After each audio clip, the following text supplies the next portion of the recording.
Hello, strays and wanderers, and welcome to another thrilling episode of A War of Fang and Fur. I'm Cameron Holt, I'll be your Dungeon Master for the evening. I'm joined, once again, by the fleeing Arcana crew. Oh, I hope you all did your stretches, Arcana crew. Let's go ahead and just hop right back in. Must we? We follow our heroes' wet footsteps over damp stone that quickly becomes dry as the water leakage turns to dust, as you find yourselves rushing through the stone crypts beneath the Temple of the Ardors in Howlheart Keep. You are joined by the other survivors of the Reception Massacre, Dame Liliana, Borgel, Sir Deckard, Sir Rob, Lord Asher and Lady Basil, the unconscious Flank, as well as Elzor and another bird of the cloth of Zephyria. As you are rushing through, breathing heavily, still bleeding on the ground, you pass by the tombs of Luperel's long-fallen warriors, distant relatives and ancestors to Prince Riss, as they find their eternal rest while the living breathe heavily and continue to pad through musty corridors, your fresh blood mingling with the dusty stone. With the echo of distant battle creeping behind you, you push forward through the breathlessness and pain of your fresh wounds, and your minds begin to search for anything to distract you from those who weren't able to join you. Prince Riss. During that search, your mind jumps back to a simpler time. We see, pushing through underbrush and pine tree needles, two wolf princes in their element. Chopping through brush between trees, Skjold is handsome with dark black fur and no scars to be seen on his sharply featured face. He turns to you. I assure you, brother, if we can pull this off, we'll be legends. Father won't be happy, of course, but Father doesn't have to know. Not until after, at least. The trail leads this way. Come on.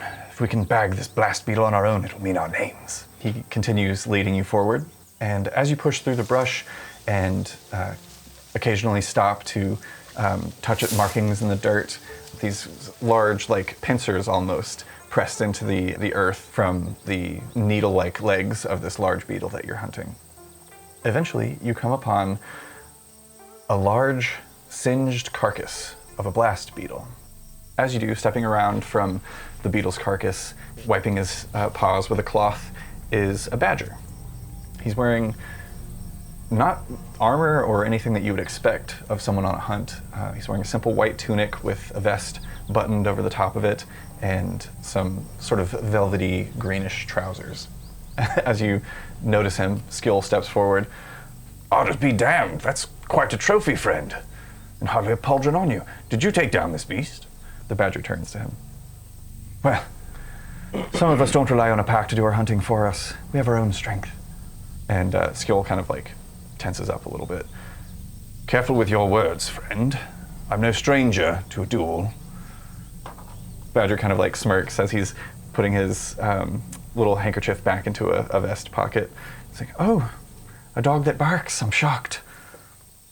Skjold immediately draws his blade and steps forward. Strong words indeed. I challenge you to single combat here and now. Riss, I insist that you stay on the sidelines. I need to teach this badger about manners. And the badger accepts. And Riss, what's going through your mind as the two begin their duel? The badger pulls a small, short sword and is facing down Skjold, nameless of House Luperel, and is mostly doing some quick stepping to avoid the major blows coming from the great sword. But hardly getting a jab in. You can tell he's not very well trained in the sword. Don't embarrass him, brother. Kind of rolling my eyes at the situation. Like, again, you're just going to challenge another guy to a duel out of nowhere. Yeah, and like quickly making short work of it too.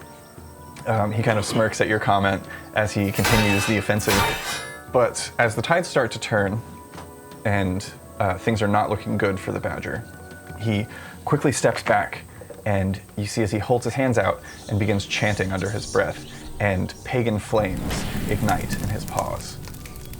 He rushes forward, taking advantage of the surprised Skjold, and grabs him by the face and presses Skjold into the dirt.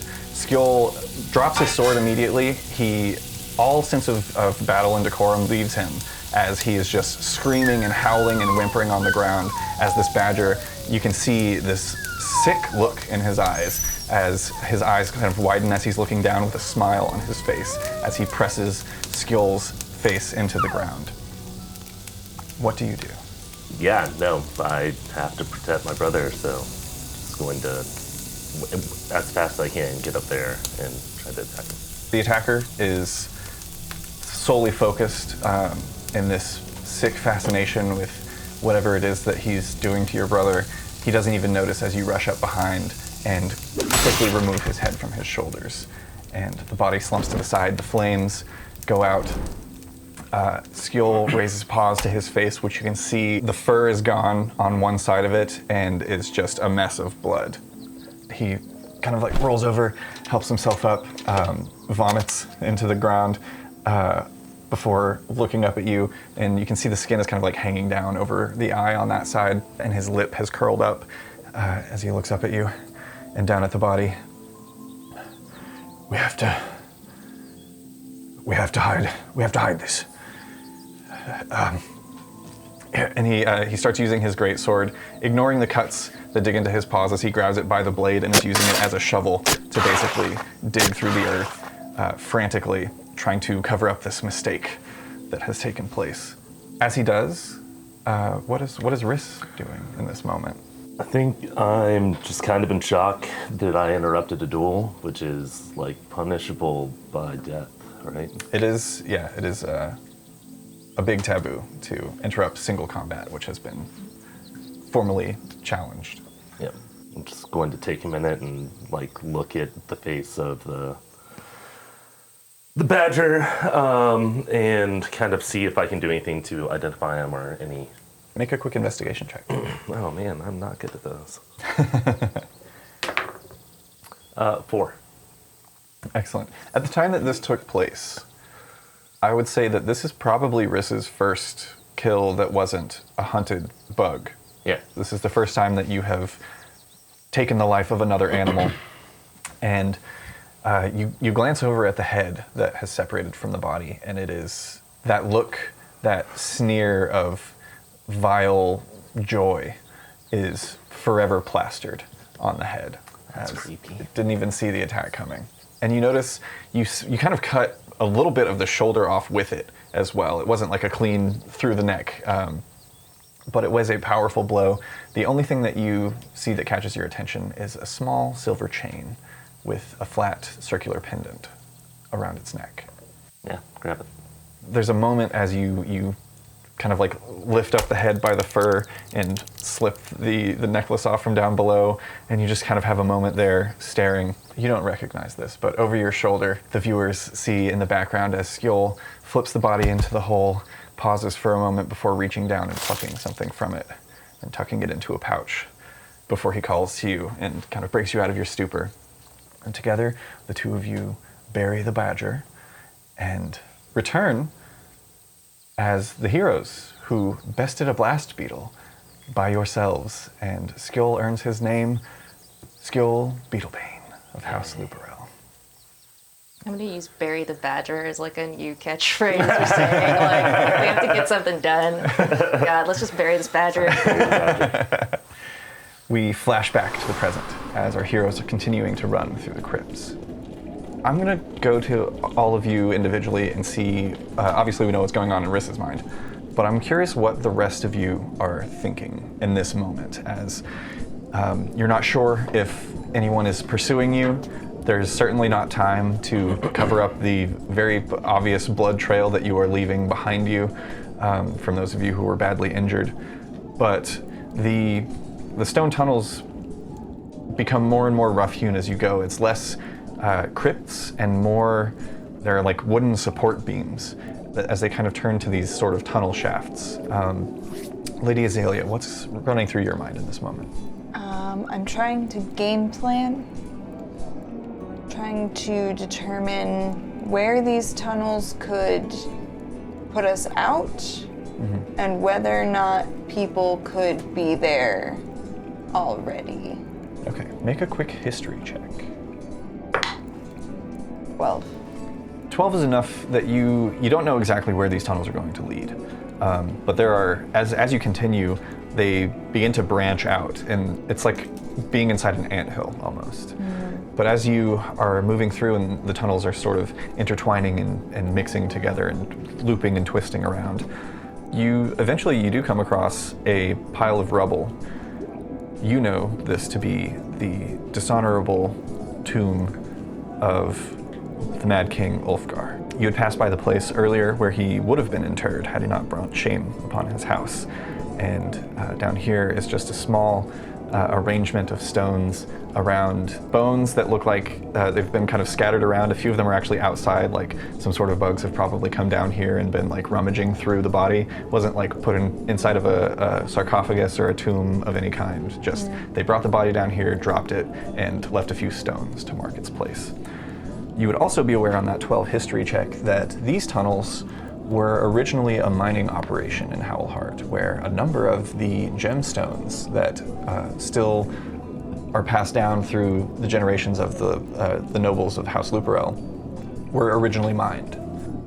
As you're continuing to try and put the pieces together. What about Lance?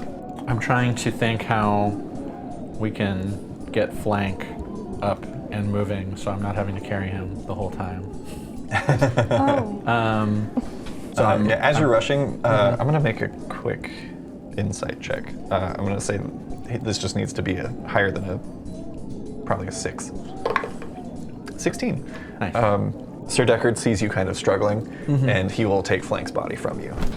Very easily put it over his broad shoulders. Oh, thanks, I had that, but...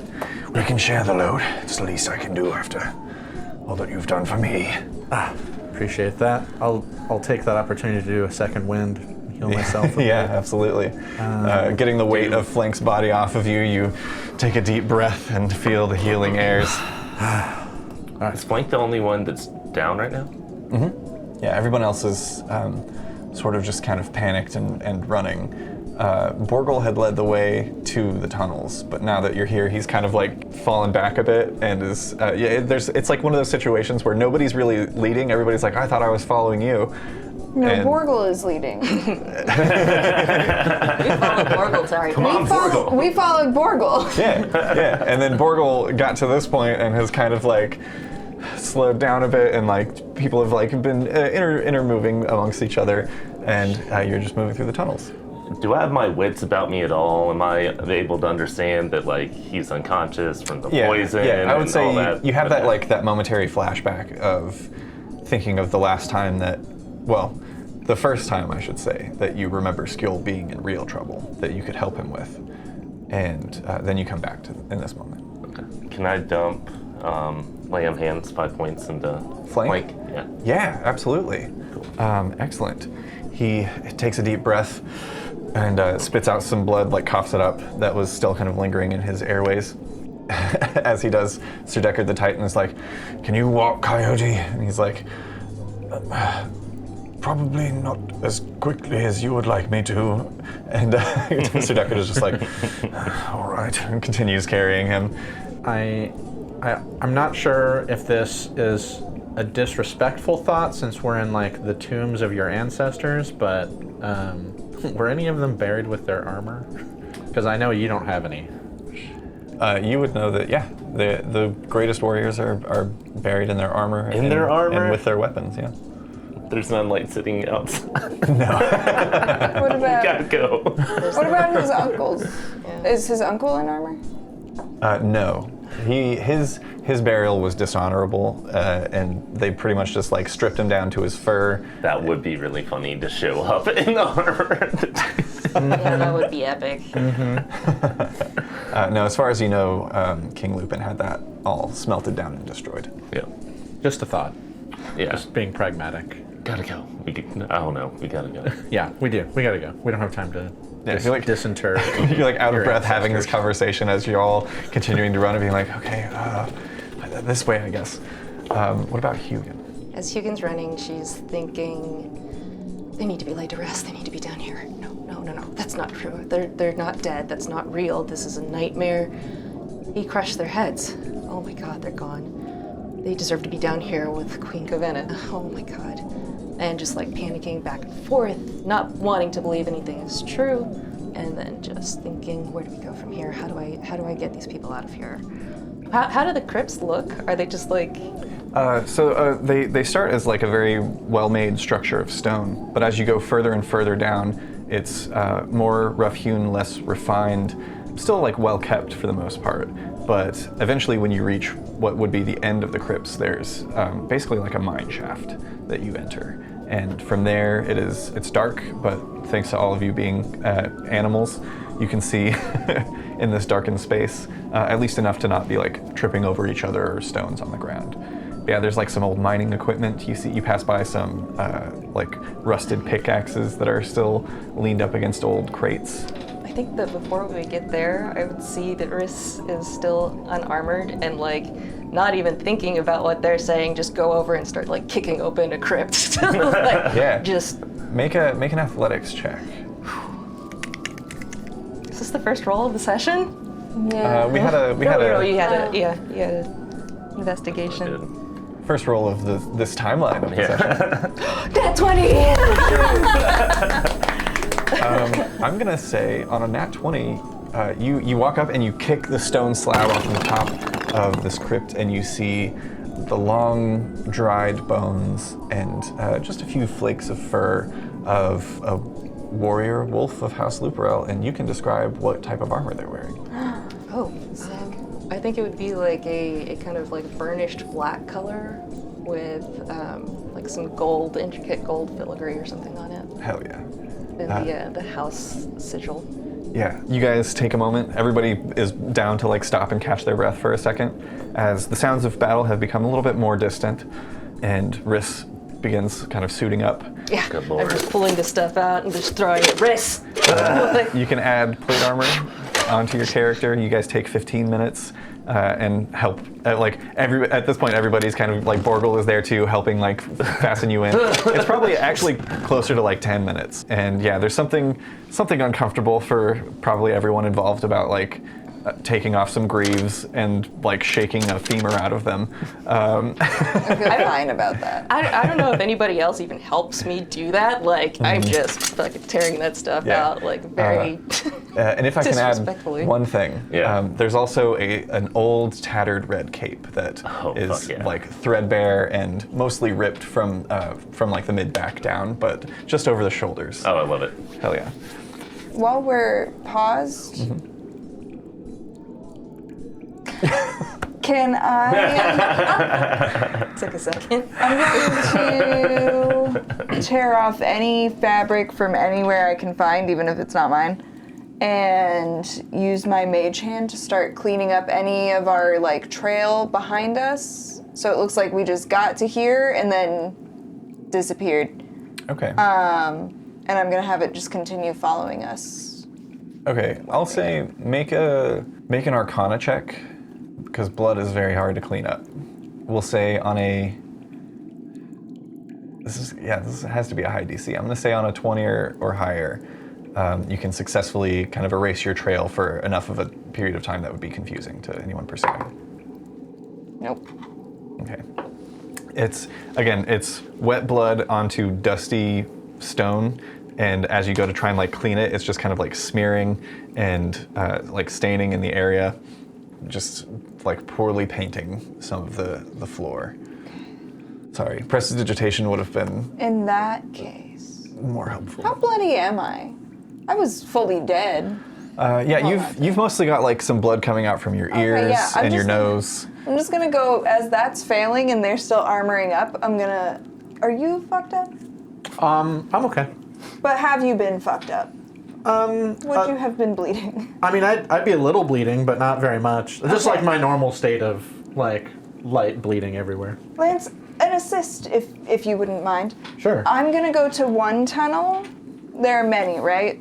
Mm-hmm. Like spider webs. I'm just gonna shake my head until there's blood like all over this tunnel. Just, would you mind helping me make it look like we went everywhere? Sure. If I can't make it look like we went nowhere. Yeah, not a bad idea at all. I'll wipe some blood off of Flint's mouth. Take it with me. Yeah. For sure. Here, give me. I just need some of. Thank you. Lord Asher pricks a finger of one of his paws, because doing the palm would be a stupid thing to do. Well, no, we need a lot of blood here. Give it your all, You Lord can get a Father. lot of blood If from you your do finger. this one right here, a lot of blood comes out. Yeah, Oh, really? he gives like a good like straight across his like middle pad, then like turns and is squeezing that and is like dripping it around. Okay, I thought it was like squeezing it and starts squirting, like putting a hose over a hose. No, he sees what you guys are doing and joins in. Mm-hmm. You make it look at the very least like you got here and split up, so that it'll be a much harder to choose a trail. Yeah, excellent. We'll say you spend like a minute on like you have like a cloth from probably from someone's cloak that you tear off and you like try to wipe and it just goes and like smears and then immediately you're just like, okay, no, this Yeah. instead. My mage hand is gonna help. It's gonna grab that smeary blood and it's just everywhere. After about 15 minutes, Prince Riss, you are fully, it's not a perfect fit, but it's well enough that it's going to protect you and isn't going to hinder your movements. Oh my goodness, AC went up by 8. I love it. By 8? Yeah. Yeah. Would this count as a short rest for the purposes of resting, or is it too short? That's too rest short. is Short an rest is hour? like an hour. Yeah. Fair. Totally fair. What is everyone's passive perception? 19. 19. Investigation is 24, just in case it's relevant. Passive perception is 16. 16 for me as well. 10. Nice.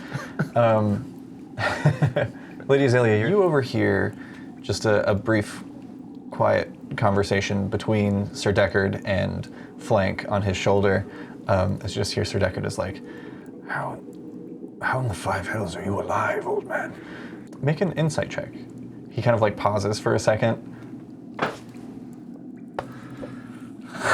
Pauses. 28. 28. He pauses for a second before responding and just being like, it must just have been one of Vince's mysterious gifts. You get the sense there's definitely a reason. Can I spot a gem soul anywhere? Make a perception check.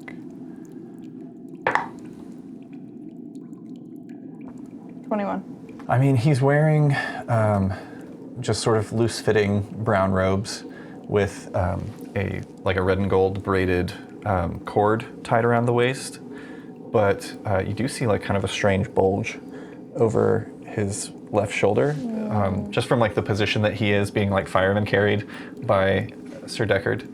That could be something. That wily coyote. As you all get suited back up and continue moving through the tunnels, can I have one of you, as you come to a crossroads, roll a d4? May I? Whoever wants to decide which way the group Yeah, goes. may I just ask, does anybody know where these led out? What our options are? Would Hugin know? Make a history check, just a straight roll.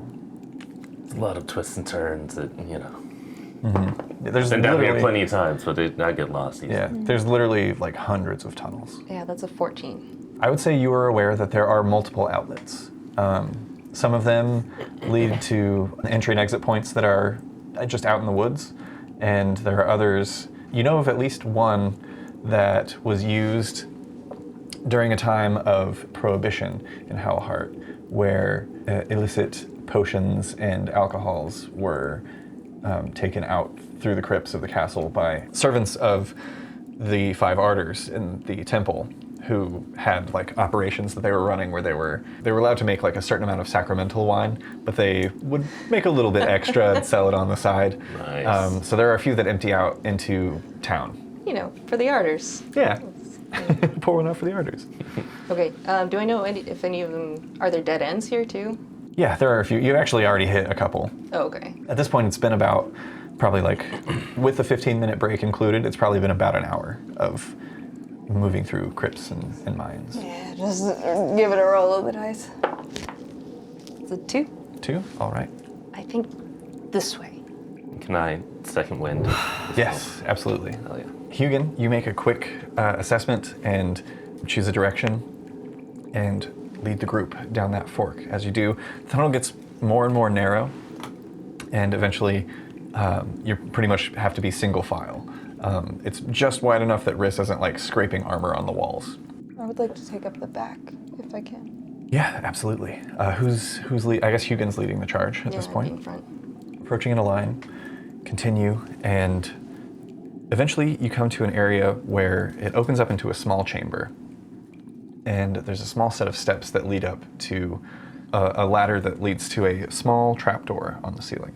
I'm going to very, very carefully and quietly try to peek out of it.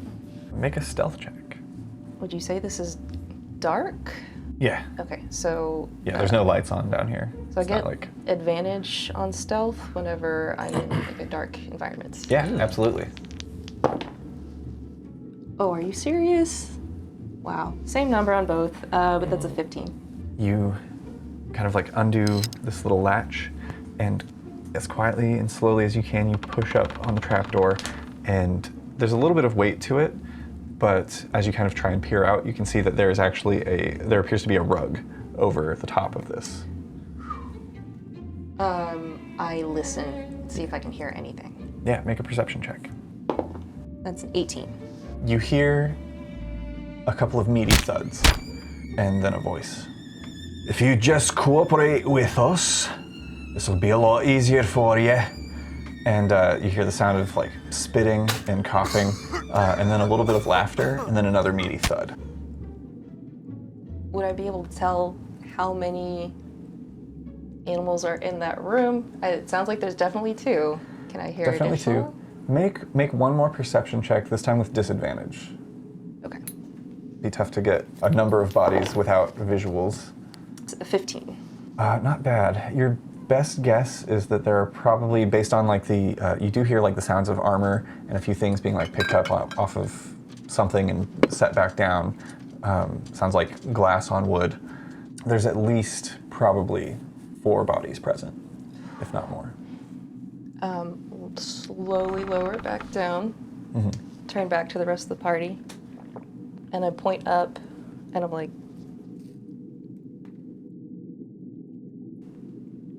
can we like maybe go back a little bit? Lord Asher's like, should we backtrack and have a conversation?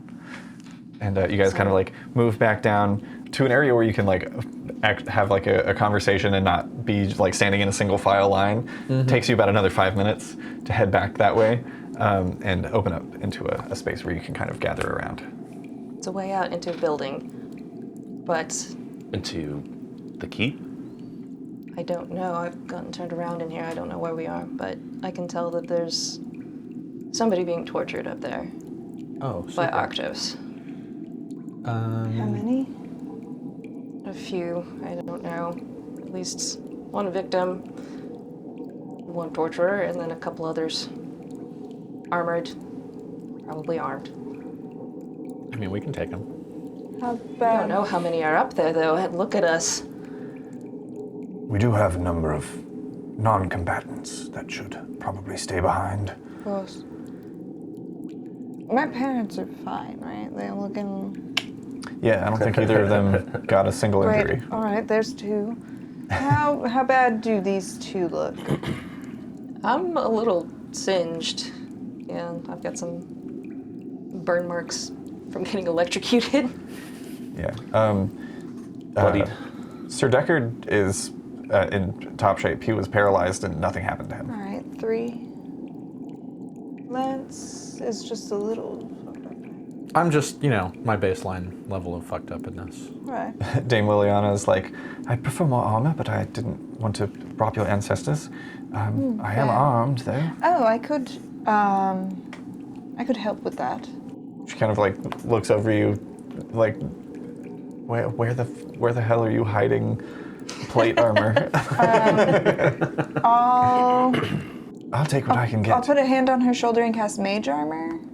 Ooh, what does it look like when you cast Mage Armor? It's almost like she has like a shimmering gold cloak. Like if she moves, you can see, like highlighter. If she moves, you can Yeah. see it, but in stillness, you can't. That's rad. What does that add to an armor class? 13 plus Dex. Does that Oh, help nice. at all? Okay. Probably. Yeah, that helps. Nice. Take Takes her from 10 to 13. 13 plus dex. Yeah, her dex is +0. Damn. She's strong. I She's could have real given strong. that to anybody else. Real strong and real pretty. That's one thing out of the way. And then, who looks the worst? I will. Well, I mean, Flank looks the worst. Yeah. Well, he can stay down Flank here. has 5 hit points. Which of our fighters look the worst? Elzor got hit pretty bad too. Yeah, that's true. I'm not bad. I've just been a little Right. injured. I could help in the heat of things as well. I'm just trying to get us set up for success before we go. Is that what we're doing? We're really going to take them on. We could go out through the woods, but is there anything that you'd like to keep from being ransacked? You said that they're torturing someone up there. Right. I'd like to know who that is. I just keep looking at Riss, just like, fine, okay. Go up there. Yeah. Sir Rob is Before, like... hold up. Oh, yeah, what's up? Oh, I just don't want to go yet. No, Hey, just you're the only family I have left, okay? So I'm gonna cast Cure Wounds on you. And one on myself as well, and then I'm out of spells. All right. Oh. You don't have to So go there. 1d8. Let me know how you look when that's done. 8. ooh. So 13 for you. Sir Rob is a little bloodied, but still looking pretty good. All right. And yeah, he straightens up and he's like, yes, if they're torturing a citizen up there, it's my sworn duty to take care of them. I forgot how adorable he is. All right, Riss, I'm gonna need you doing much better than you are now. That's a healing word. Boom. All right. Borgle is going to stay behind with Flank. That's a good idea. Yes, flank, protect Borgle. With my life. Borgle kind of like whimpers and tucks into his robes. Just like shaking. Okay, 13 Snorting points like a pug. back. Yeah, Borgle is like wide-eyed, more so than he's a pug, so he was already pretty wide-eyed. I'll say I'm not looking bloodied anymore. Okay. Nice. And you have armor this time. Yeah. No, that's really the big thing. That sucked. I tell Borgle, don't worry. You survived where we just came from. You'll survive this too. Don't be All scared. right. Yeah, Borgle's kind of like, thank you, Sir Knight. My fear is not for myself, but for my house. We've had so many losses. House Luperel must live on. He like grabs both of your hands. You brave pug. Ezra, do you think you could stay down here as a last line of defense for the injured? Certainly, yes. If any of you are looking rough, perhaps when you go up through the trapdoor, if one of you falls unconscious, I can be waiting here. Someone just push their body through, and I shall try to administer aid. I meant specifically for like flank. Oh yes, and I can do that yourself. as well. Great. Certainly. No, I like the body shoot idea. Both are good. Let's do both. But yeah, just don't come up until somebody has come to retrieve you. All right. And should everything go to shit, make it back down here and run as quickly as you can for the next tunnel. Right on. If we don't come back in 10 minutes, leave. And if you hear bears coming through instead, leave. Certainly. I shall get the injured to safety. Ooh, I'm gonna give me no, we're just gonna hope for the best. Should we have some sort of signal, perhaps, if things go well and you are victorious? We will come back Oh, all right. and get you. How will we know that it's you coming and not bears? You'll see longer ears poking through. All right. Head first, Sir Lance. Good. Whistle or something, I don't know. Whistle is good. Whistle is good. Excellent. Okay, the next challenge is that the door is covered by a rug. So, Looks as though we'll have to be going up one at a time as well. We can cut a hole in the rug. Is the rug in the same room? Is this exit point in the same room as what's happening? did it sound like that? It sounded like it, yeah. Oh, shit. That's not what I wanted you to say. I think that's a good idea, Sir Lance. Perhaps cutting a slit in the rug so that we can get visuals before we charge in. Does anyone have the ability to create an area of silence? Like maybe we can silence where we're going to exit from to make it possible for us to sneak out and get them by surprise? No. Or maybe like create a zone of darkness even to really make that happen? No. Nothing of that sort. I can be charming. Sounds like heathen magic. Clearly. How long does it take to attune to a gem soul? If you succeed, it's instantaneous. Whoa. Mastering it, however. Oh, fuck. That's okay. Open wounds, shoving in. Yeah, I mean, hey, if you've got an open wound, you can plug one in and see how it goes. I'll leave that up to y'all. Lady Basil, as you make this comment about pagan magics, she kind of straightens up. She's like, those pagan magics could save your life, Sir Prince. Oh. I can't make any sort of silent areas or anything like that. But I can be quite distracting when I want to, and I could also make it so that one of you is unseen entering the premises. I mean, I can wallop someone real good from invisibility. Or I can create a distraction like by moving away and like drawing them out of the area, perhaps. You'll only have one chance. If you can rough up however many heathens are present as well, I might be able to put them to sleep. Okay. I can take a shot at it for sure. Shall we get eyes first? What is the relationship between our house and House Arctos, unrelated to the Luperels? Lord Asher speaks up.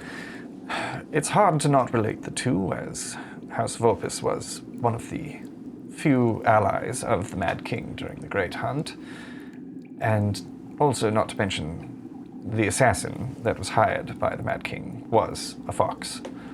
Not of House Vulpes, but most don't tend to care about such subtleties.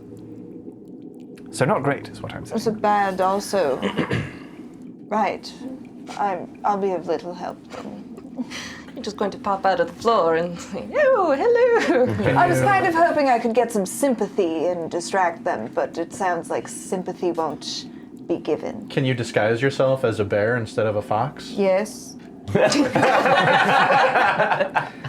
That sounds quite dangerous, using yourself as bait like that. I don't know if I could attest to the Queen of House Luperel doing such a thing. She would also have an invisible guard, though. Certainly. It would give everybody a chance to get in. I still don't think they're going to stop and bother to ask questions. For Princess Brilla, would they? They have no way of knowing that she's dead yet. Thinking. That's not a bad idea. I do think we should get eyes on the situation before we just rush in with distractions. Sure. Yeah. Need to know what we're walking into. In that case, guess I'll do that. What did Princess Brilla sound like? What was her accent? She had like a vaguely British situation Was it going about on. the same as mine? Yeah, pretty Was it much. close enough that I don't have to try Yeah, and... we'll say yeah. Great, thank you. Yeah. Some of House Arctos have a Scots accent. Some of them are more on the British side. It depends on the who's the mother. It was gonna get messy if you asked me. Oh, she's actually Australian. So good luck. We're fucked. Oh, no. All right. So Hugin, you make your way back down the tunnel, and once again slowly lift up. Go ahead and make one more stealth check as you try and cut through the rug. You keep your daggers well honed, so it shouldn't be any issue. Oh, yes. That's going to be a 29. Nice. Yeah, and then also a perception check as you peer through. 13. 13. Okay. Didn't want to cut too big of a hole. Yeah, for sure. Peering through with just like one eye on the side, you see the legs of a few tables immediately in your vicinity. You get the sense that those might obscure view of you, but they're also kind of obscuring your view of the room. You see a bear pacing, large with white fur and heavy armor, pacing with arms behind his back and blood caked on the gauntlets. And as he paces to the side, you just catch sitting in a chair one of the ugliest creatures you've ever seen. You see a naked mole rat of some kind, but he looks like he's been beaten so badly that his snout is kind of like pushed in. He's missing a couple of teeth on the side and just looks busted.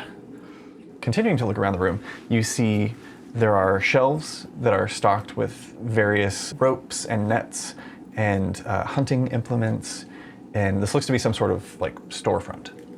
Okay. So I wouldn't know. You also notice, standing in the room, in addition to the large bear, there are 10 other soldiers stationed in and around the area. You can see a couple of silhouettes on the outside of the building, as well as like outside windows, as well as a few standing guard inside. And some of them are kind of like pouring through the things on the shelves. One of them is like pulling a shelf to the side and looking around.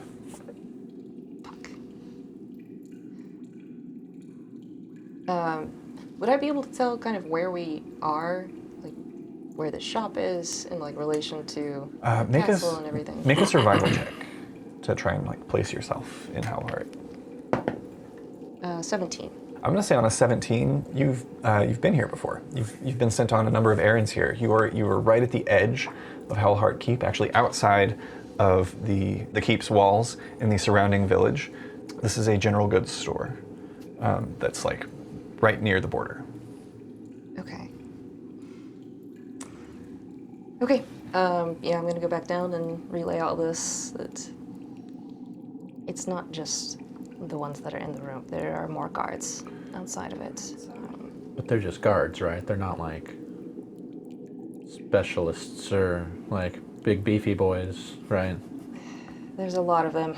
Is the shopkeep, I mean, or is There's what, 7 of us that are in fighting shape? 8? yeah, I think we could take them. yeah. I look at like everyone. I'm like, we could take 10 just bear soldiers. Yeah, I've fought in a lot of different tourneys. I've never been bested by anyone from House Arctos. Their training is not top notch. You know, they're all about numbers. Very impressive. is that a statement made on? Is that a statement made He on flexes his back out. knowledge or hubris? Make an insight check. 23. You get the sense that Sir Rob has never said anything that wasn't earnest. He Right, it can be earnest. right. But You think he's being like speaking from experience. okay. It wasn't a brag. It was just like, I think we can take them because people from their house aren't super well trained in my experience. All right. Okay. Again, just there's nothing behind those eyes. If there are 10 guards and we need to be in fighting shape, I would very much like to not waste my energy on a disguise. I'd rather just come out. You said you were partially obscured. Yes. We may be able to get at least a few of us in. Perhaps our strongest, most promising fighters up front and take them by surprise. Or do we let the surprise come from those of us who seem less imposing? Those of us who can utilize that surprise. Well, that's what I'm saying. If we can get our strongest in unnoticed, then launching an attack would be optimal from there. I'm merely trying to not have my daughter on the front lines of this battle, if I may. Right, I acknowledge that concern. I'm just saying that I do better if they don't know that I'm there yet. Certainly. So if we send the strongest in first, while a few of us wait behind, they launch a surprise I can have attack, it anyway. and then we are surprise reinforcements. Yeah, you can like pop in and like hit them from behind. Like if we move around so that we're not like between them and the trap door, we can draw their attention away from it. You can pop out and like hit them on their flank. Sure, I do Certainly, like that. Certainly. I will also say, Hugin, it looked pretty like compact. It's not like super small, but it would be tight quarters combat for sure. Especially with Sir Deckard. Yeah, especially with Sir Deckard. All right. Lance first, invisibility, and then me, and then Sir Rob, and then Sir Deckard. I want the prince out last. I would prefer that too. Yes, we should I think first and keep the foremost, royalty safe. It might throw them off Borgle. to discover that you're still alive. Listen to Borgle. Yes. I think it might throw them off for a moment if they find out that you're still alive when you should most certainly be dead. And secondly, I would prefer if the future king of this house didn't go out and die. Do you want me to attack like a bunch of the soldiers at once so that a sleep spell could take a whole bunch of them down Yes. and thin their numbers, like in the first part? Yes, We that would can be optimal. And get- I should say, once those who are going to fall asleep do fall asleep, if anyone, Should leave them it's alone. good not to disturb them after that. Yeah, we'll deal with them last. Yes. If we can get at least one of them asleep, for sure. I want to know why this is happening. I want to talk to somebody. A survivor. There's also, and this could be dangerous, we have a rather large amount of gemstones on us. If anyone's giving us particular trouble, we could just start poking holes and plugging them, overload them. Couldn't that backfire? Yes. No. Just an immense backlash in the middle of battle would spell their certain doom, almost. But, I mean, backfire on us isn't like... Oh, if they were somehow to attune to the 4 or 5 gem souls that we cram into Oh. them, that would be a problem. But what are the chances of that happening in battle? We're suddenly fighting the Messiah. Nice. Gross. A magic bomb that you just shove inside your enemy. I'm for it. Certainly. Okay. Or if there are any of you that are feeling rather wily and want to try one out, Last resort. all right. Flank at this point speaks up. I should say, this is knowledge that was forbidden to be passed down by King Lupin, but it seems important in this moment. A gem soul that has had a previous user is easier to attune, especially in the instance of the Mad King. He had uncovered that if you could harvest a gem soul from another creature while already possessing one yourself, it made the backlash lessened from attuning multiple gem souls. There are no surviving notes on this procedure, but I have seen personally with my own eyes records of a conversation between King Ulfgar and his assassin, Mila was the name of the fox. It was said that Mila had mastered 3 gem souls, amethyst, onyx, and diamond.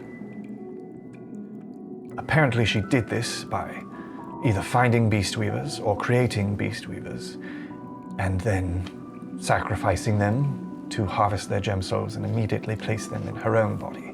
There was still backlash, but she was able to handle more than 2. That's more than I've heard of in any histories. So, if it comes down to it, those that have been removed from others should be used first. Interesting. And should it really come down to it, I believe we only have one that wasn't. Just the ruby. That we know of. he takes a deep breath. Borgle is right. It is important that the royalty of House Luperel survives and escapes Howlheart, escapes the clutches of House Arctos. And he kind of reaches up and pulls his robe to the side. And you see embedded in his shoulder is an emerald gemstone. What's that one do? That is the gem soul of survival of Vinsa. The same one that Cerberian used in the Grand Melee. Rip. He shows this to all of you. If it comes down to it, I want you to take this from me and place it into yourself. Good Lord. Coming from a living host, attunement should be simple. Well, I think we have a few others that would be a better match. The fresher, the better. All of the talk of House Luperel favoring rubies and onyx and those of House Vulpus favoring survival and all of that is hogwash as far as I'm concerned. It is not the house that defines the creature. It is the creature that defines itself. If you have a will to survive, and he touches it, you will survive. Do you understand? It's a last resort, but I offer it to the nobility of House Luperel. He looks between Riss and Lady Azalea. It's also imperative that we make sure that that writ tucked into Sir Rob's belt makes it to the Throne Warden, or really any royalty outside of House Arctos. So, Rob, Yes? if you're planning to be on the front lines, would you mind passing that over? Right, certainly. He takes it out and hands it to you, the prince. Flank, I think, would be the best if he's staying down here, and they have a chance of getting out if, well, goes to the Five Hells. True. I will protect it with my life. I don't think that we ever asked this question, tucks it in. but do we know if that writ was authored before or after the tournament? I don't know for sure. It was given to me after, But it's possible that it was written before. potentially, but It just makes like a difference of who might be an ally or not. I believe if it was given after, still tells us who our allies are. No. I suppose. I mean, if it was sealed, then it was. they wouldn't have known what was even in it. I don't have a date. I highly Don't doubt. see them sending. I don't think they didn't know what was in there. Just a thought. I don't believe anything happens in the capital without certain people knowing about it. Perhaps. What, Flank, what is the backlash if you try to attune to a gem soul and you fail? It depends on the type of gem soul. A ruby could destroy your mind. Emerald could make you very ill, sicker than you've ever been. Diamond is perhaps the most physically dangerous. It can rapidly expand, and you could lose that limb or that whatever part of your body you insert it into could be rendered useless. You'll want to strategically place that one anyway. I know a lot of the members of House Arctos favor putting them in the shoulders, but I would recommend something like the forearm or the thigh. You've got more surface area for it to spread across before it reaches a joint. Onyx, it could completely drain you. You essentially starve to death instantly. And amethyst, you could lose the use of your legs.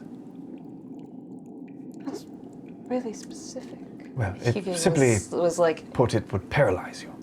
You would no longer be able to travel, to migrate, as it is. Eugen's just like flipping the amethyst around in her hand as he's saying all that, and then just stops as he. And do be careful of any open wounds that you have.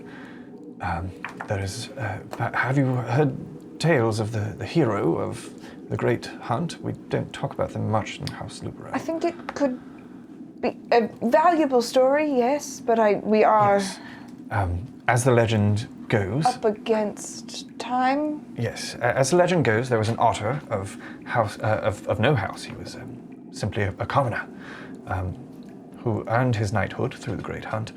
His name was Sir Cobble Tidebreaker. Sir Cobble came across an emerald as he was working as a miner, and later that evening he was planning to. It said that he was planning to gift the emerald to one he loved. And that evening he had it stored within one of his arm pockets. And there was an attack on the tavern that he was in. In the attack, he sustained an injury to that arm. There was a cut, and the emerald slipped in, and in that moment attuned. It was not by choice, there was no right. It simply made contact and fused. So do be careful with placement if you are injured, as these things can happen accidentally. We like to go through the pomp and circumstance of including the Ardors in our ceremony, but truth be told, they don't really give a damn. Got it. So don't like slip and fall. What happens if you eat one? I imagine you would have to pass it, and it would be, well, if it ruptured. That would cause its own problem, right? Yes, if it ruptured on its way through, it could. Oh, yeah. If it does attune, then it would instantly fuse. It Oh, could cause some interesting. pretty intense blockage. Yeah, that would be like a problem. I have never encountered this. I wouldn't recommend it. So maybe like On the way down. you just hear Huygens is chewing on something. No. If it cuts your Shiny. if it cuts your throat on the way down, it could potentially block your windpipe and suffocate you. So if we're trying to smuggle them internally, just coat them in beeswax or something first before. I'd say popping just the don't. pill. I'd say maybe just don't. Right. We just gotta put that one. If it really comes down to it, wrap it in cotton and shove it up your ass. Close it. to the surface if you can. Got it. Keister all gemstones. Well, the walls of the rectum are quite soft, really. I don't have my ceremonial blade. I shouldn't be surprised we ended up here, but still, somehow. Like, all right, how do we get through this like attack? Okay, how do we shove gems up our asses? I recommend don't. Straight line. I can say if any of you are Unless you're cool with butthole powers. If any of you are interested in taking the gem soul right before this endeavor, I would willingly aid you in this. But if there is, and again, backlash can be severe, but to my knowledge, no one has ever died from backlash alone. Usually, the death comes from a gem soul being removed in the heat of battle, and then going catatonic, and you are then overpowered. So there is risk if you do not attune, but if you don't, you will not die. I would care for you here with Borgel and Elzor.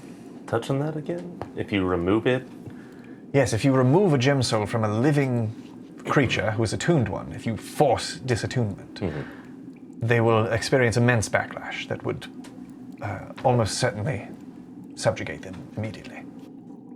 So if you see any out there, go for those first. Do like a disarm attack, like flip it out of them. Yes, the warriors of House Arctos are known to be quite brazen with displaying their gem souls, but theirs are also more firmly rooted within their bodies than most because the diamond continues to spread upon use. Assuming that they all have diamond. Certainly. Well, it is what is associated with their house. Sure. Sure.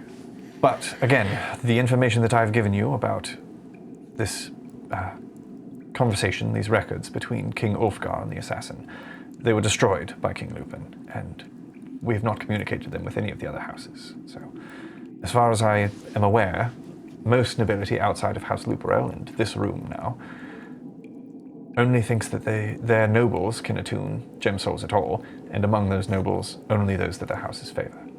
So, diamond would be the most likely that you would experience. Well, is anybody going for it before we go up? I mean, I don't have one, so I'm not. Well, perhaps we should take stock of what we've got and see if anyone's feeling charitable. I'm not going to attune one myself. I think if anyone here is willing to fight and shed their life for this cause, then we should be willing to reward them ahead of time. That's just my 2 cents. Too. I'm gonna pull out the amethyst and the ruby. Onyx. Dame Liliana presents a thick diamond, kind of like sets it in the middle of... Where does that even go? I pulled it from Flint's shoulder.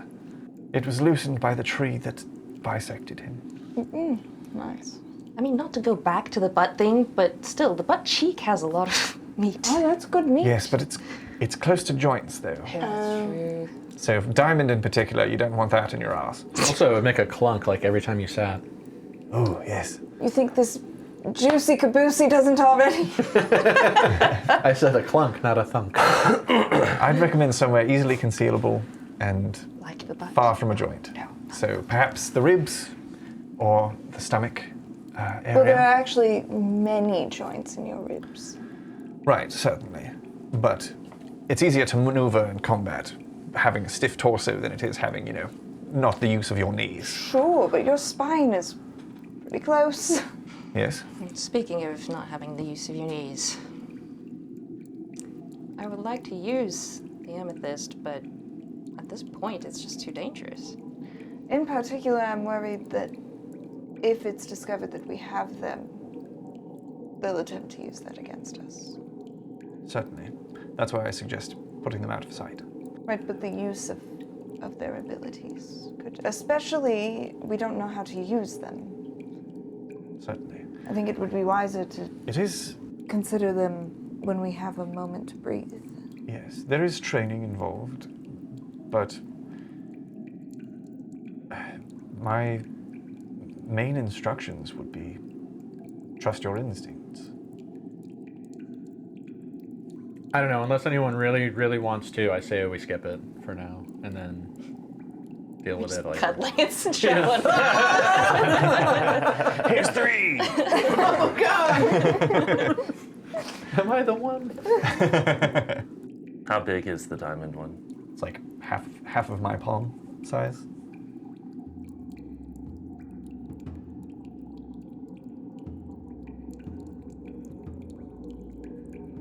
Yeah, no, okay.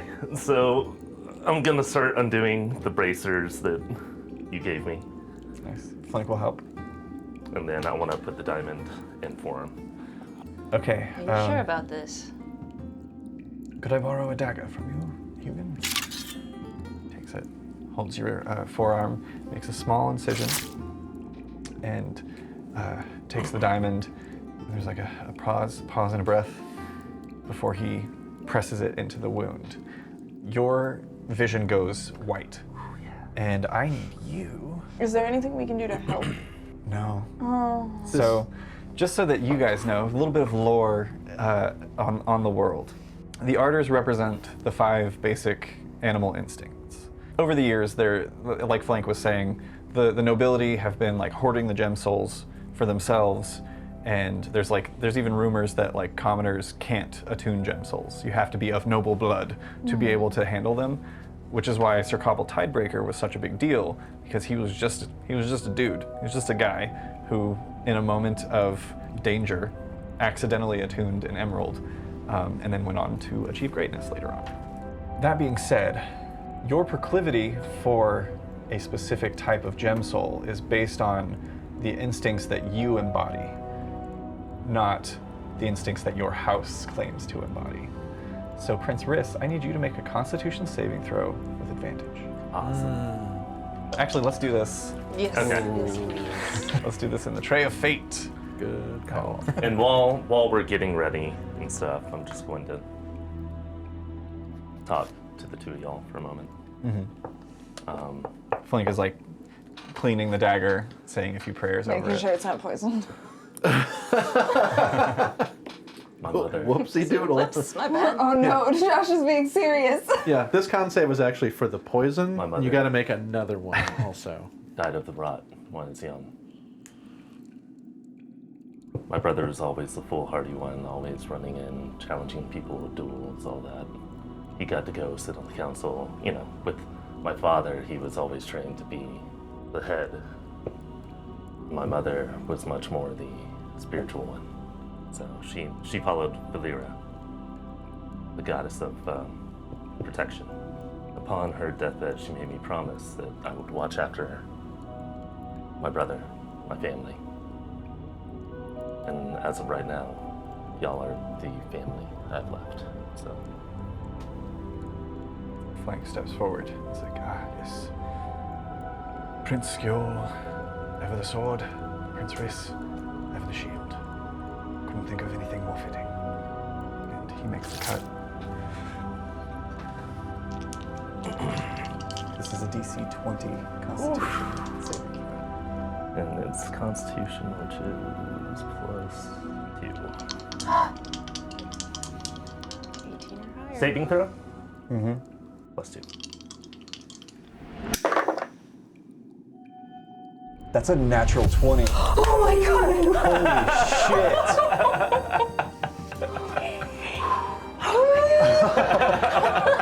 Oh my god.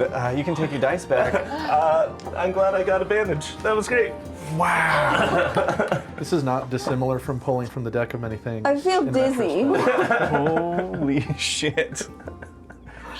Seeing the look on your face when he's like, I've got a +2 Constitution. +2 is good for me. The things that Josh says in this world. All right, so I don't. Hang on. Stop talking for a second. I have to recover. that's incredible. I'm so glad that we have the Tray of Fate so that people know we're not bullshitting and that actually happened. Wow. I got a +2. So, Jesus. so that our viewers at home are aware, and so that you're aware if you'd like to write this down. Okay.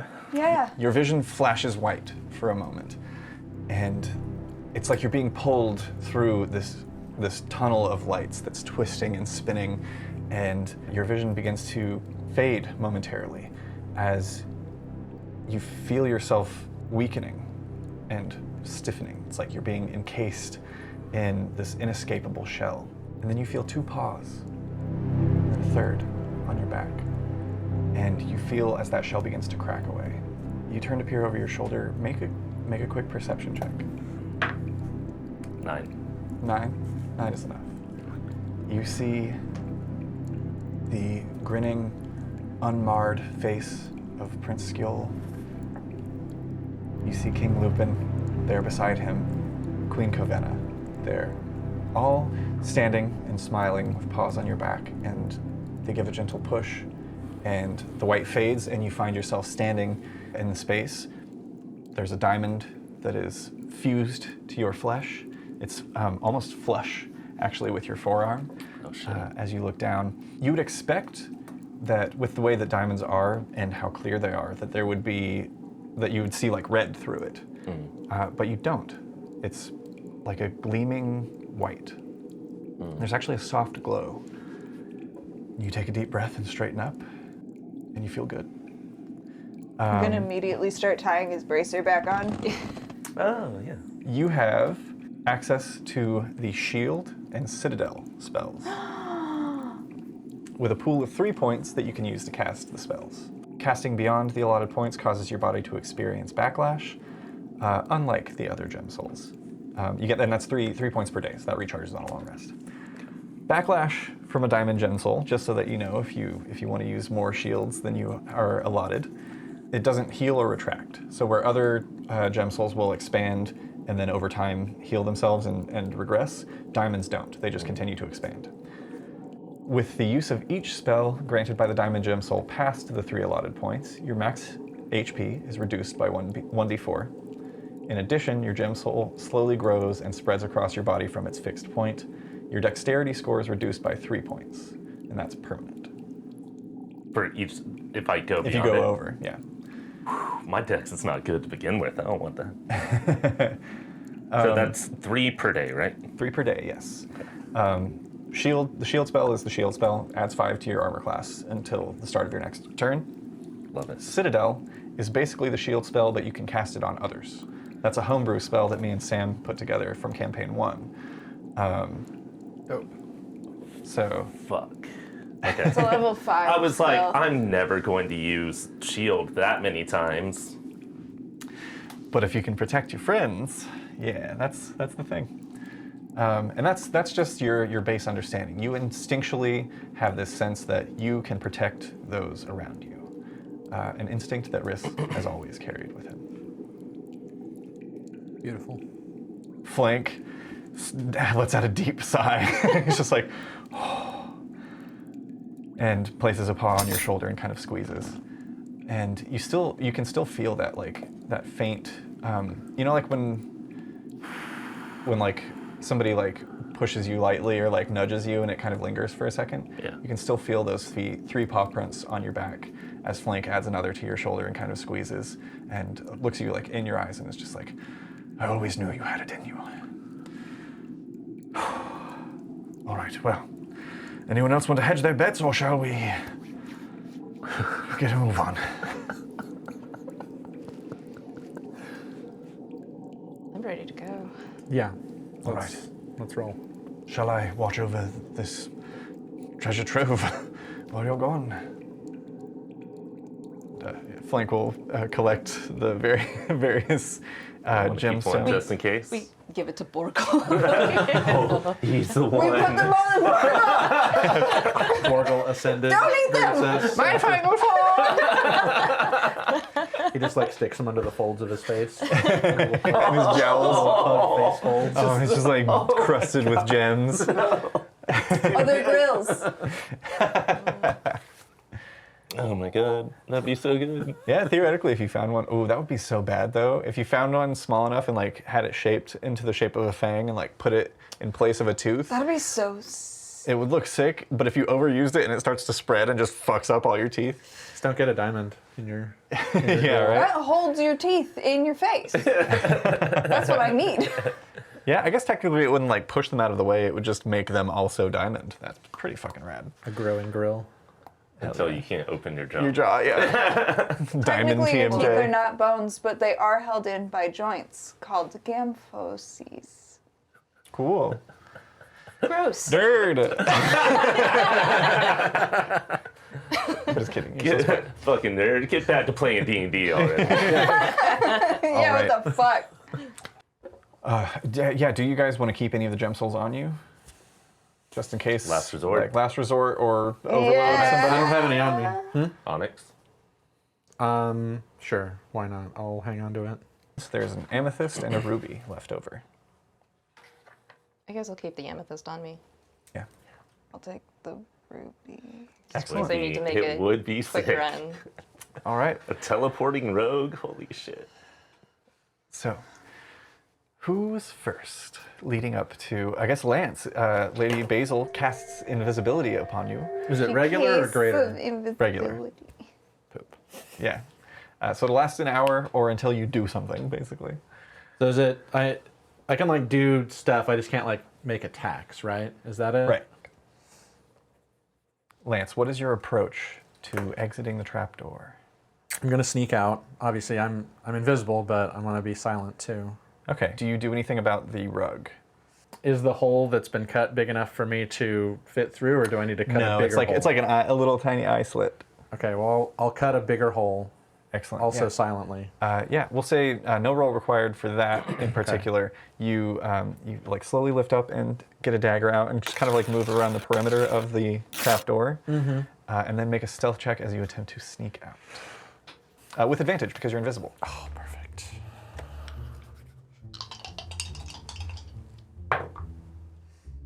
Uh, 16. Oh, good. Is that other one a 1? It is. Neither of them were good rolls. Hey, Luckily, 16 I have is not good bad. stealth. Hell Yeah. yeah, hell yeah. Lance, as you quietly lift up the trapdoor and silently exit and step into the room, I'm gonna go ahead and show you guys what we're working with. Did you build a thing? I assembled a thing. Oh, Whoa. I've got this one, but thank you. Hopefully this works out. So, let me show you what you see. So yeah, currently this little guy is in this chair. And we've got, you see a polar bear standing over, pacing in that 10-foot area in front of this busted mole rat. This guy's over here. I don't like that. Guy is standing by the door.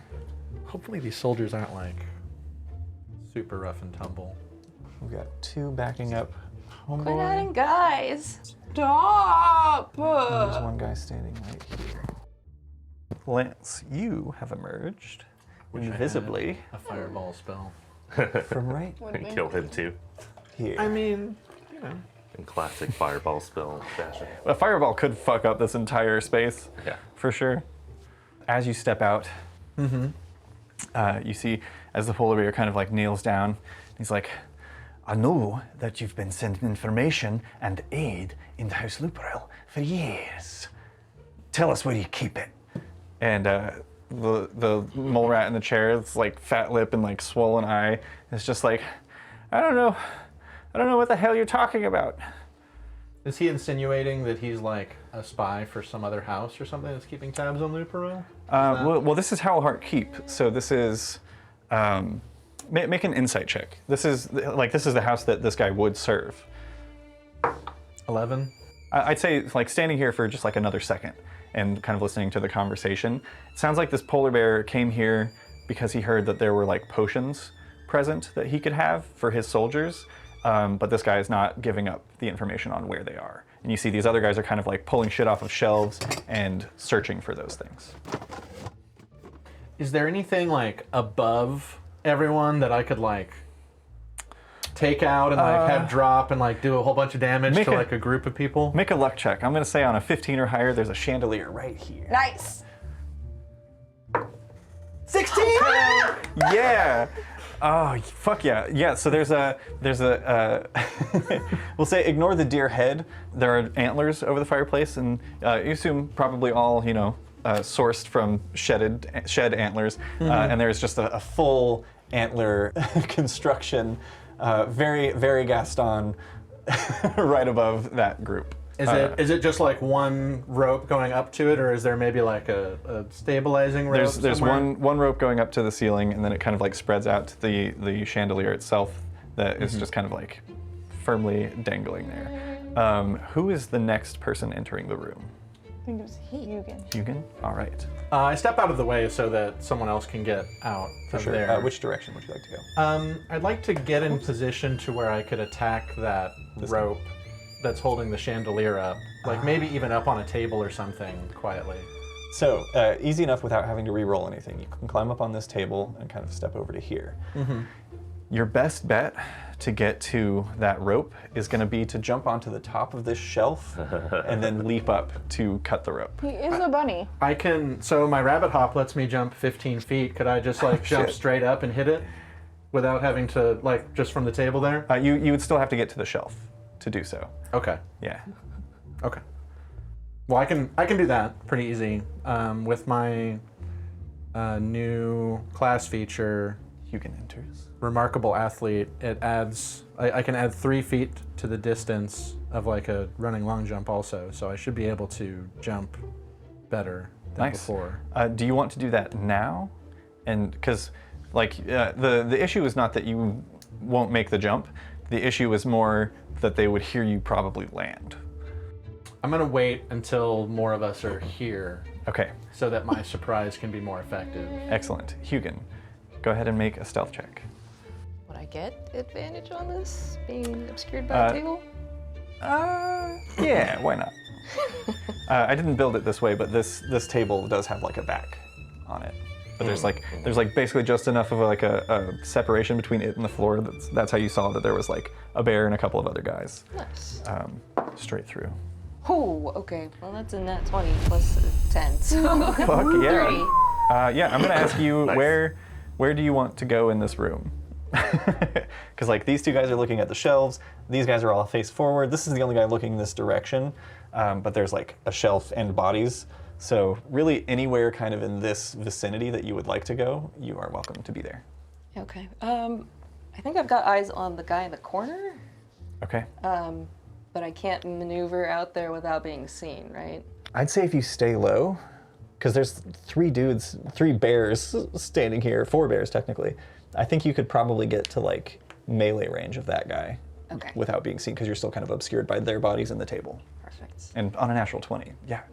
I also don't know where Lance is looking around. Yeah. He's invisible. And then next up was Sarab. Or you? Oh, was it? Do you? It's up to you. The list that we gave earlier was like Lance, Hugan, Rob, I'm we want thinking the Lance. Titan, Riss, We and want then Riss out last. yeah. And I want the Titan out pretty close to last because he's a big old beef boy and probably will fail his Big old beefy boy. stealth check. Okay, so we'll say So it's up to between you and Rob. Yeah, Whatever. I you really choose. wanted our rogues out first because they can get sneak attack on a surprise round. okay. Okay. Yeah, so we'll say you that. Follow me then. Yeah, we'll say that Asher tries to like grab you and stop you, but you like pull your hand Punch him free. in the mouth. Never fucking touch me. You pull your wrist free from his paw. You're not my real dad. I'm gonna go ahead and poison my blade in advance. Absolutely. And Lady Azalea in her full regalia, enters. I did a fun little rhyme for you. Are you impressed? Yeah, I'm always impressed by you. Make a stealth check, please. I got fucked. That's a 9. Oh wait, but I'm behind the table too. Yeah, roll with advantage. Yay! 10! Lady Azalea, everyone has been kind of like in a line. You couldn't see Lance, but he kind of like lifted. You see the trapdoor go up. Hugin is there closely behind and kind of like grabs it before it closes. You step out and lower it down so that Lady Azalea can take it. And Lady Azalea, you come out and start lowering it behind you.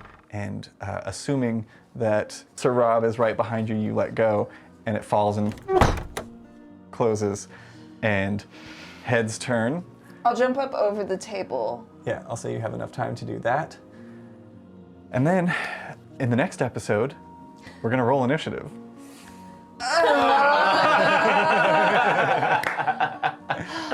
Woof. The candles that were on the chandelier have begun to catch the shelves on fire. Oh shit.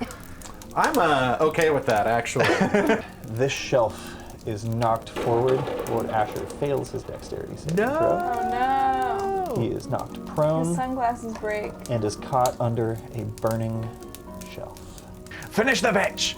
No! And, Excuse me! the captain on Lady Azalea is going to make an attack against you with advantage. His skin is beginning to blister and his lips are curling up. One of his eyes pops. But he's still this just one-eyed, like you can see into the skull of this polar bear as he's just screaming, and in his death throes, he's gonna keep attacking.